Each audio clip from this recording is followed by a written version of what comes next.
on pense que c'est l'électrique qui permettra à Cadillac de devenir global. Toutes ces voitures sont effectivement vendues aux États-Unis. D'ailleurs, Cadillac est numéro 1 des voitures électriques au Canada. Les performances ne sont pas faramineuses sur optique, puisqu'on est sur un 306 chevaux, on a un 0 à 100 en 6 secondes 3. Alors ça reste très bien, hein, c'est quand même le 0 à 100 en 6 secondes 3, mais aujourd'hui en électrique, c'est facile de l'atteindre, de plus en plus. C'est facile de l'atteindre. Il faut le maîtriser. Mais il faut le maîtriser, exactement. Et donc, on a un châssis, on a par exemple, on a insisté pour avoir des jambes de 21, aussi pour le design d'ailleurs. On a un langage stylistique, que ce soit l'avant ou l'arrière, qui est extrêmement Cadillac. La verticalité, par exemple, de la signature lumineuse est extrêmement Cadillac, exactement. À qui s'adressent ces véhicules pour la France? Alors, on s'adresse à des clients qui sont ouverts au passage électrique, sensibles à ça, plutôt un peu plus jeunes que la moyenne. Et la raison pour laquelle ils sont plus jeunes, c'est parce qu'ils ont cette curiosité.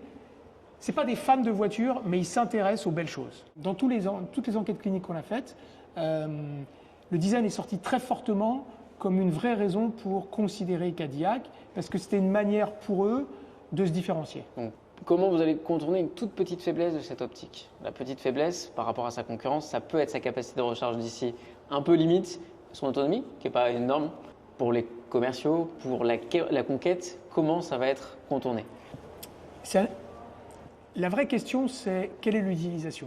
Et quand on regarde l'utilisation sur ce type de segment-là, par exemple, en moyenne, à l'exception de longs trajets, vous allez perdre 2 fois 10 minutes, c'est-à-dire qu'on est en train de parler de 20 minutes d'écart entre le maximum d'une performance de recharge, qui a des effets négatifs, accessoirement parfois qu'il pourrait avoir sur la batterie, et puis une performance moyenne marché, par exemple. Ce qu'il faut regarder quand on recharge, c'est la courbe. Exactement. Et optique est extrêmement performant sur la courbe parce que quand elle atteint 110 kW de recharge, elle garde ce 110 très longtemps. Donc au moins jusqu'à 65%. Exactement. Et donc finalement, ça ne monte pas forcément aussi haut que d'autres, mais le haut du pic reste plus longtemps, ce qui fait que sur la fin, c'est quasiment la même chose pour les 2 courbes. Très bien.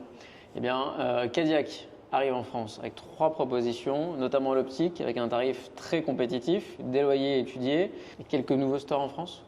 Alors oui, ça c'est le deuxième axe stratégique. Le premier axe stratégique, c'est de faire connaître la marque.